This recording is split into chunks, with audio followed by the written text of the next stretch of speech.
오늘 본문 시편 8편을 가사로 해서 박종호 씨가 찬양한 그런 찬양곡입니다. 자, 성도님들 한번 생각해 보십시다. 금년 2022년 들어서 이제 봄을 지나고 있는데요. 봄이면 당연히 새싹이 돋고 꽃이 피고 그리고 실록이 우거지고 하게 되는데, 그런 자연을 바라보면서 어떨 때 또는 얼마나 어느 순간에 여러분 감동을 하셨습니까? 아니면은 어떤 감탄을 하셨습니까? 한번 생각해 보시기를 바랍니다. 그 자연을 바라보면서 감동하고 감탄할 수 있다라고 하는 것, 이것이 우리에게 축복입니다. 봄이 되면 언제나 늘 그렇듯이 우리가 느끼고 경험하는 것이 무엇이냐면, 생명의 역사가 얼마나 경이로운지, 말 그대로 정말 경이롭다, 정말 놀랍다 하는 이런 표현 외에 달리 표현할 수가 없는 것을 우리가 느끼게 됩니다. 그것은 몇 년간 코로나 시대라고 해서 우리가 겪지 못하는 것이 아니라, 코로나 시대일지라도 어김없이 우리에게 찾아오는 그런 놀라운 봄의 생명의 역사입니다. 파릇파릇하게 새싹이 돋아나고 또 버드나무 색깔이 변하는가 싶더니, 우리 교회 화단에 어느 순간인가 앵두꽃이 피게 돼요. 그리고 산천의 이곳저곳에서 개나리가 피고 진달래가 피고 뒤따라서 철쭉이 피고 영산홍이 피고, 그리고 또 아카시아가 피고, 이 실록이 거의 다 우거졌습니다. 아직까지 연두색, 그 아름답고 이쁘디 이쁜 그 연두색이 많이 남아있지만, 이제 거의 다 실록이 우거진 것 같습니다. 어떻게 이런 역사가 나타나게 될까요? 무엇 때문에 그렇게 되는 것일까요? 다른 거 아니죠. 바로 생명 때문에. 살아있는 생명 때문이죠. 그래서 생명의 역사는 정말 신비로운 것입니다. 정말 놀라운 것입니다. 이렇게 생각해 놓고 나면, 그 사소한 것 같은 나뭇 잎새 하나, 꽃잎 하나, 솟아나는 새싹 하나, 이것이 얼마나 신비로운지 알 수가 없습니다. 얼마나 놀라운 것인지 알 수가 없습니다. 성도님들, 오늘날처럼 과학 문명이 발달된 때가 없었습니다. 물론 시대가 흐르니까 그 현재의 시대에면 가장 최상의 과학 문명이 발달하는 순간이죠. 물론 앞으로 계속해서 발달해 나가겠지만 말입니다. 어디까지 발달할까요? 어느 순간까지 발달할까요? 근래에 메타버스라고 하는 말이 심심치 않게 오르내리게 됩니다. 그것이 무슨 버스인가, 고속버스인가, 무슨 관광버스인가 하는 그런 버스가 아니고, 그런 거하고 전혀 다르죠. 가상과 초월을 의미하는 그 메타라고 하는 그 단어와, 그리고 세계 우주를 나타내는 유니버스라고 하는 그 단어가 합성되어서 메타 유니버스, 이것을 줄여서 메타버스, 이렇게 지칭하게 되는데, 지난 대통령 선거 때도 그 메타버스가 등장하게 되었지요. 그래서 그때도 그런 말씀을 들어보셨으리라 생각하는데요. 이런 시대가 되었단 말이죠.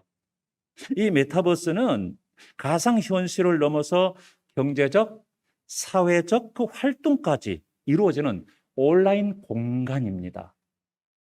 우리가 현재 온라인 공간 속에서 활동하는 것들이 대단히 많지 않습니까? 바로 이 메타버스 역시 그렇다라고 하는 것이죠.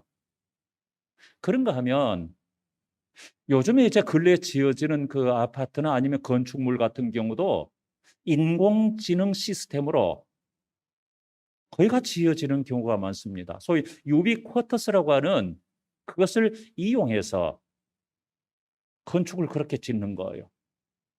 어떤 회사의 건물일지라도 아니면은 아파트일지라도 이제 그렇게 지어진단 말이죠. 그래서 아파트를 보게 되면 이제 뭐 냉장고를 비롯해서 텔레비전 비롯해서 뭐 가스레인지나 인덕션 비롯해서 뭐 어떤 방범까지 아니면 어떤 그 애완용 동물에 먹이를 주고 물을 주는 것까지 집을 떠나서도 아무 상관없어요. 원격 조정으로 다 해결할 수 있는 시대예요. 아, 내가 가스불을 안 끈 것 같네? 아무 상관없습니다. 확인해서 조절하면 되는 거예요. 아, 우리 강아지를 얻다거나 상관없습니다. 그걸 원격으로 조정해서 먹이 줄 수 있고 물 줄 수 있고 상관없습니다. 그런 시대가 됐다. 그런 시대가. 인공지능이 굉장히 발달하게 됩니다. 그래서 근래는 인공지능 로봇을 만드는 데 굉장히 관심을 가지게 되고 또 인공지능 자동차 그런 것들이 발달해 나오게 됩니다. 그러니까 꼭 굳이 컴퓨터에서 모든 것들을 그대로 다 입력하지 않았다고 할지라도 스스로 생각하면서 할 수 있는 것. 여러분 옛날에 그런 경우 있지 않았습니까? 뭐 이제 옛날이고 한참 오래된 것 같은데 뭐 그렇게 오래되지 않은 것. 알파고와 이세돌 바둑 경기 했지 않습니까? 알파고에 많은 자료들을 입력해 놓으면 자기가 인공지능으로 생각해서 자기 스스로 바둑을 두는 거예요. 그것이 사람의 지능과 사람의 그 어떠한 이 지식과 사람의 어떤 그 모든 것을 얼마든지 능가할 수 있다라고 하는 거예요. 우리가 그런 시대에 살고 있습니다. 그런 과학 문명의 발달은 앞으로 갈수록 더 하겠죠. 주님의 재림하시는 순간까지 그렇게 무궁무진하게 발달하게 되겠죠. 옛날에 저희들은 공상과학 만화 또는 공상과학 영화 꽤 즐겨 보았던 적이 있습니다. 그런데 그때 그런 거 보면서 이것은 공상과학이지 현실 속에서 전혀 이루어질 수 없는 허무맹랑한 것들이야 이렇게 생각했는데 지금요 그때 당시 전혀 이루어질 수 없는 공상과학들이 지금 이루어지고 있단 말이죠. 얼마나 놀랍습니까? 얼마나 대단합니까? 그런데요 아무리 이렇게 무궁무진하게 과학이 발달하고 인공지능이 발달한다고 할지라도요 들풀 하나, 새싹 하나 못 만듭니다. 아무리 애쓰고 노력한다고 할지라도 하찮은 들풀 하나 만들어 나갈 수 없습니다. 절대로 할 수 없습니다. 그것은. 자, 그러면 우리가 여기까지 생각해 놓고 나면 무심코 지나쳤던 들풀 하나, 순백의 새싹 하나, 이름 모를 꽃 하나, 이것이 얼마나 경이롭고 얼마나 대단한 것들인지 알 수가 없습니다. 얼마나 대단한 것인가요? 우리가 어떻게 이런 자연의 역사 속에서 이 생명의 역사 속에서 우리가 감동하지 않을 수가 있겠습니까? 우리가 어떻게 감탄하지 않을 수가 있겠습니까? 그래서 우리 주님께서도 산상보훈에서 그렇게 말씀하셨습니다. 자라나는 들풀과 핀 그런 들꽃들을 바라보시면서 마태복음 6장 29절에서 이렇게 우리에게 말씀을 들려주고 있습니다. 마태복음 6장 29절인데요. 그러나 내가 너희에게 말하노니 솔로몬의 모든 영광으로도 입은 것이 이 꽃 하나만 갖지 못하였느니라. 이렇게 말씀했습니다. 여러분 생각해 보십시오. 당시 솔로몬은요. 모든 부귀와 영화를 다 누린 사람이에요. 오직 금으로 옷을 해 입었다 해도 과언이 아닐 정도로 최상의 것으로 걸치고 누리지 않았겠습니까? 그러나 그 솔로몬의 모든 영광을 다 동원해서 입은 것이 이 들풀 하나만도 못하다 그 말이에요. 얼마나 대단한 손길이고 솜씨인지 알 수가 없습니다. 여러분, 늙어간다는 것이 연세 드신 분들 서럽습니까? 누군가가 그런 이야기를 하더라고요, 얼마 전에. 늙는다는 건 정말 서글프다. 그러면서 저한테 의견을 묻더라고요. 그래서 저는 그랬어요. 그거 당연한 거 아닌가? 여러분, 늙는다는 거 당연한 거 아니에요? 우리가 기능이 약해지게 되고, 또 우리가 그만큼 육신적으로 이제 후퇴해 나가고 하는 거, 여러분 서러우세요? 연세 드신 분들? 어떻게 생각하세요? 그 당연한 거예요. 그런데요, 여러 가지 이제 그 나이가 들었다 하는 증거가 있겠죠. 그 물리적인, 그 육체적인 그런 어떤 그 증거도 있겠지만, 일반적으로 나이가 들었다라고 하는 증거 중에 하나가 뭐냐면 감동이나 감탄이 사라진대요.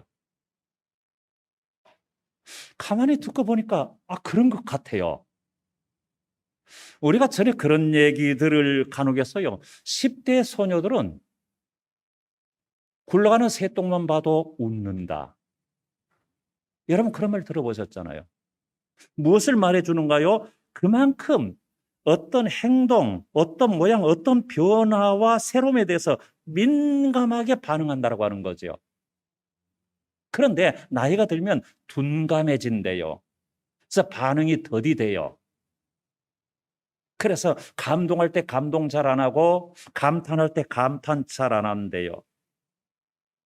그래서 함께 나들이 하게 되면 이제 누군가와 함께 둘이 이상의 나들이 하게 되면 상대방이 어머 생강꽃이 이렇게 이쁘게 피었네. 벌써 피었네. 냄새가 생강 냄새가 나네. 봄이니까 그렇지 뭐. 참 재미없잖아요. 또 누군가가 어머나 새순이 너무나도 이쁘게 돋았네. 그러면은 옆에서 보고 그거 다 잡초야. 너무 재미없잖아요. 이것이 늙었다는 증거래요. 우리가 민감하게 새롭게 반응하지 못하는 것, 그것이 늙었다는 증거예요. 여러분 어떠세요? 그래서 이 봄의 놀라운 그 생명의 역사들을 바라보면서 내가 한 번도 그런 것들을 바라보면서 감탄하지 못했다, 감동하지 못했다 하게 되면요. 지금 현재 물리적인 연세가 어떻게 되든지 간에 늙으셨다는 증거입니다. 감동할 수 있어야 된다고 하는 거죠. 감탄할 수 있어야 된다고 하는 거죠. 최소한도 하나님께서 우리에게 허락하신 그 자연의 변화 속에서 우리는 그것을 느낄 수 있어야 된다고 하는 거죠. 이것이 참 중요하다고 하는 것입니다. 그런 일화가 있습니다. 어느 날 유명한 수도사인 프란체스코가 밤하늘을 이제 보게 되었습니다. 여러분, 밤하늘 간혹 보시나요? 별들을 보시고 달들을 보시나요? 미세먼지 때문에 그런 거 안 보여. 요즘엔 많이 좋아졌다면서요. 미세먼지 많이 사라져서. 그런데 프란체스코가 하늘을 보니까 보름달이 너무나도 예쁘게 떠 있는 거예요. 평상시와 달리 그날따라 너무나도 놀랍게 감동을 했어요. 그래서 이 프란체스코가 그 즉시 교회당으로 달려가서는 그냥 종을 쏜다 댕그랑 댕그랑 그 야밤에 종을 쳤습니다. 사람들이 갑작스러운 그 종소리에 그냥 놀라서 참겠습니다. 어디 불이 났나? 무슨 일인가? 어떤 재앙이 일어났나? 전쟁이 났나? 깜짝 놀라서 다 모여들었습니다. 그리고 프란치스코를 향해서 묻습니다. 무슨 일인가요? 어떤 일이 일어나요? 이때에 프란치스코가 정말 너무나도 심각하고 너무나도 그런 놀라운 모습으로 저 하늘을 바라보세요. 저 달이 너무나도 아름답지 않습니까? 물론 그 중에서 더러의 사람들은 프란체스코를 향해서 너무 싱거운 사람이라고 그렇게 생각했을 수도 있겠습니다. 그러나 우리가 달리 한번 생각하면 그 프란체스코의 그 마음이 실제로 느끼고 누려야 되는 우리들의 마음이지 않습니까? 그래서 달을 바라보시면서 별을 바라보시면서 얼마나 감탄하고 얼마나 감동하셨고, 이 변화무쌍한 이 자연의 놀라운 신비로움을 바라보시면서 얼마나 감동해 보셨고 얼마나 감탄하셔 보셨느냐라고 하는 것입니다. 오늘 시편 8편의 말씀은 아주 유명한 것이어서 우리에게도 너무나도 잘 알려져 있습니다. 그런데 그 1절과 9절 말씀 보면 똑같은 문장이 반복되어 있는데요. 여호와 우리 주여, 주의 이름이 온 땅에 어찌 그리 아름다운지요. 이렇게 반복해서 말씀하고 있습니다. 그 중에서 이제 1절 말씀 보니까 이렇게 말씀합니다. 여호와 우리 주여, 여호와 우리 주여. 여호와라고 하는 호칭과 주여라고 하는 호칭을 반복해서 사용하고 있습니다. 여호와라고 했을 때는 일반적으로 약속, 언약을 지키시는 하나님을 지칭할 때 여호와라고 하는 표현을 씁니다. 주라고 하는 이 단어는 우리 번역으로 주인 주자 써서 주라고 했지만 원래의 그 명칭, 그 단어를 보면 아도나이라고 하는 하나님에 대한 그 또 다른 별칭으로 사용하고 있습니다. 그러면 주로 번역된 이 아도나이는 어떤 의미냐 하면 권능, 능력의 하나님을 이야기할 때 아도나이라고 하는 그 호칭으로 부르고 있습니다. 그러면 여호와 우리 주라고 했을 때는 전능하신 하나님, 능치 못할 일이 없는 그 권능의 하나님께서 약속하신 그 언약을 온전히 이루어 가시는 분임을 고백하는 그 고백이에요. 자연을 바라보면서 이 시인인 이 다윗은 그걸 느꼈다라고 하는 것입니다. 나 자신에게 행하신 것도 그렇지만 이 자연 삼라만상을 바라보면서 다윗은 그것을 느꼈다라고 하는 것입니다. 아, 그 하나님이 능력이 있으셔서 우리에게 약속하신 것을 이렇게 이루시는 분이시구나. 간혹 이제 손주들과 함께 할 때가 있습니다. 어떨 때, 흔하지 않지만 어떨 때 간혹 그 외손녀가 그렇게 말할 때 있습니다. 할아버지, 제가 이런 거 저런 거 다 사줄 거예요. 할아버지 사줄 거예요. 사줄 수 있겠어요? 없겠어요? 없겠지요. 그럼에도 불구하고 저는 이렇게 반응합니다. 아, 그래, 고마워. 너무 고마워. 그러나 그 말을 신뢰하지는 않습니다. 왜냐하면 그 아이는 제게 약속한 것을 사줄 능력이 없기 때문에요. 그런가 하면 어떨 땐 또 이렇게 요구합니다. 할아버지 이런 장난감 사주세요. 저런 거 사주세요. 그러면 제가 대답합니다. 그래, 알았어, 사줄게. 그러면 좋아라고 그래요. 그리고 그 말은 얼마든지 신뢰해도 됩니다. 왜냐하면 아직은 제가 그럴 능력 정도는 있기 때문에요. 자, 그럼 한번 생각해 보시기 바랍니다. 다윗은 우리 하나님을 바라보면서 그걸 느꼈다라고 하는 거예요. 권능의 하나님께서 약속하신 것을 이렇게 이루어 가시는데 내게 행하신 것을 생각해도 그러하거니와 이상하게도 자연 삼라만상을 바라보면서 그걸 느끼고 그걸 깨달았다고 하는 거예요. 얼마나 놀랍습니까? 그런데 중요한 것은요. 시편 기자는 이렇게 찬양합니다. 말씀을 찬찬히 살펴보면 자연이 정말 아름답구나. 산천이 정말 아름답구나. 온 땅이 아름답구나. 이렇게 노래하지 않았습니다. 시편 기자는 대신 이렇게 노래합니다. 주의 이름이 아름답다. 주의 이름이 아름답다. 이렇게 노래합니다. 여러분 이것이 얼마나 다릅니까? 우리는 산천초목을 바라보면서 산천초목이 너무 아름답다. 야, 꽃들이 아름답다. 실록이 아름답다. 이렇게 하는데 시편 기자는 그것을 바라보면서 주의 이름이 아름답다. 이렇게 노래하고 있습니다. 거기에서 주의 이름을 발견해 보는 거예요. 그래서 그 1절을 다시 한번 보면 이렇게 노래합니다. 주의 이름이 온 땅에 어찌 그리 아름다운지요. 온 땅에 어찌 그리 아름다운 것이 무엇이라? 주의 이름이. 강조점이 주의 이름입니다. 즉 이를테면 이런 것이에요. 그 놀라우신 주님의 이름이 여기에도 가득하고 저기에도 가득하고 주의 이름이 진달래와 함께 피어나는 거예요. 새순과 함께 솟아나는 거예요. 그래서 이 산천 초목의 실록 외국어준 것을 보니까 주의 이름이 가득한 거예요. 마치 물이 바다를 덮은 같이 그 여호와의 이름이 온 땅에 충만하게 있는 거예요. 얼마나 놀랍습니까? 다윗은 그 자연 속에서 살아가면서 그걸 느꼈다 그 말이죠. 자연을 바라보면서 단순하게 자연과 나 자신만 생각하지 않고 그 자연 속에 함께 서 계시는, 함께 임재하고 계시는 넘치는 하나님의 이름, 그 하나님의 역사를 발견했다라고 하는 겁니다. 그것이 다윗의 관점이고 다윗의 시각이고 다윗의 생각입니다. 그런데 그분이 누구냐? 그분이 우리 주님이라고 하는 거예요. 다른 사람의 주님이 아니라 우리 주님, 나의 주님이라고 하는 것입니다.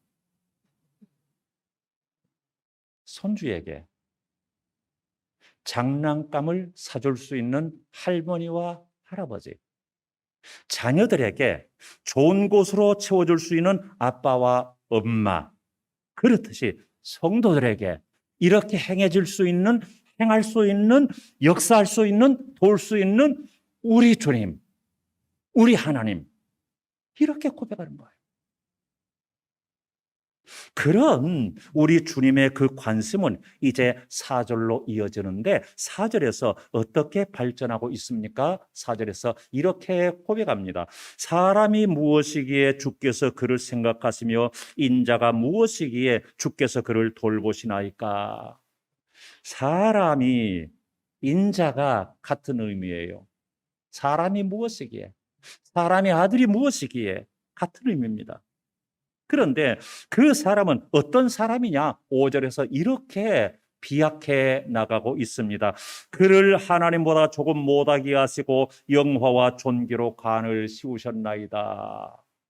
그 사람을 하나님보다 조금 못하게 하시고 영화와 존귀로 관을 씌우셨다, 이렇게 표현합니다. 사람은 원래 어떤 존재냐 하면 애당초 그렇게 지음받았습니다. 창세기 1장 27절 보니까 우리가 잘 아는 말씀이지만은 하나님이 자기 형상 곧 하나님의 형상대로 사람을 창조하시되 남자와 여자를 창조하시고 그렇게 말씀하셨습니다. 그리고 더 내려가면 2장 7절에서 그렇게 말씀하고 있습니다. 여호와 하나님이 땅의 흙으로 사람을 지으시고 생기를 그 코에 불어넣으시니 사람이 생명이 되니라. 우리가 잘 아는 말씀이잖아요. 그러므로 하나님이 지으신 사람은 어떤 존재냐? 첫째로는 하나님의 생기를 담고 다니는 존재다. 하나님의 기운, 하나님의 생명의 기운을 담고 다니는 존재가 우리들이라 그 말이에요. 그리고 그 사람은 또 어떤 존재냐? 하나님보다 조금 못하게 하는 존재라 그 말이죠. 하나님보다 한참 뒤떨어진 존재가 아니라 하나님보다 조금 못한 존재일 뿐이라 그 말이죠. 자, 히브리 백성들이 얼마나 대단한지 알 수가 없어요. 감히 인간들을, 자기 자신을 하나님께 견준단 말이에요.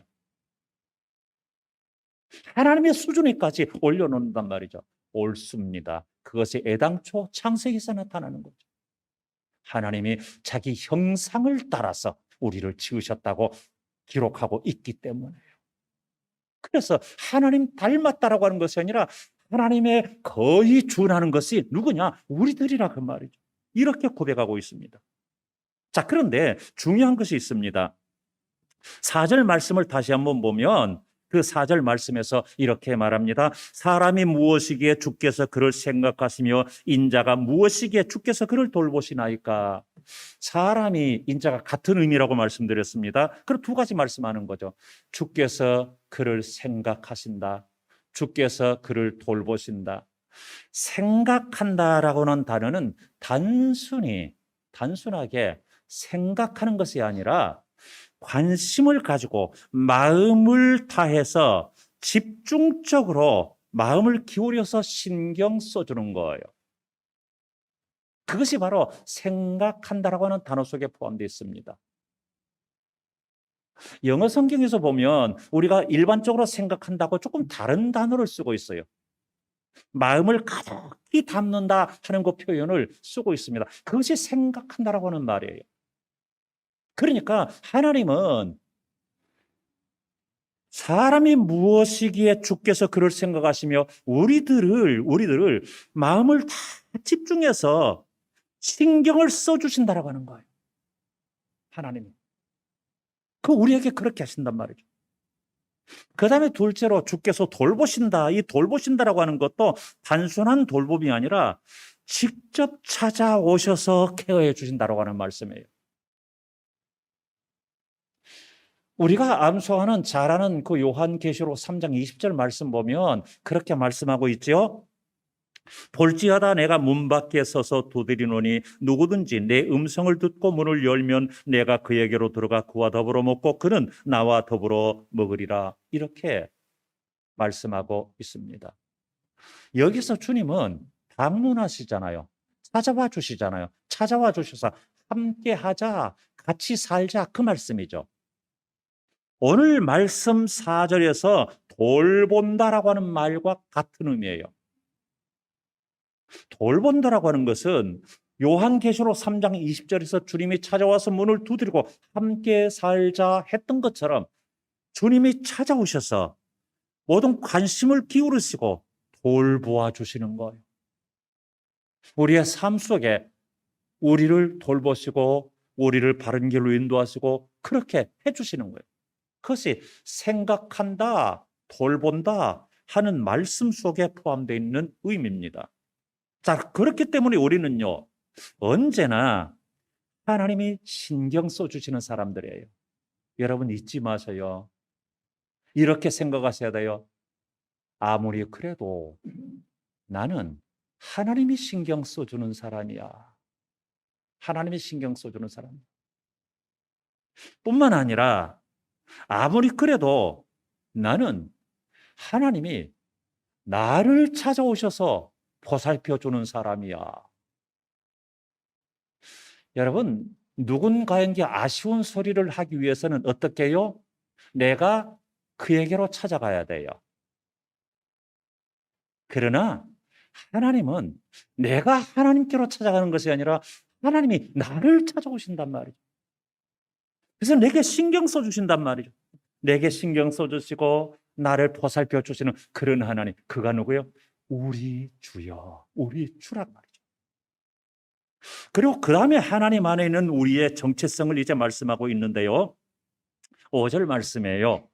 그를 하나님보다 조금 못하게 하시고 영호와 존귀로 간을 씌우셨나이다. 그렇게 말해요. 두 가지 말씀하죠.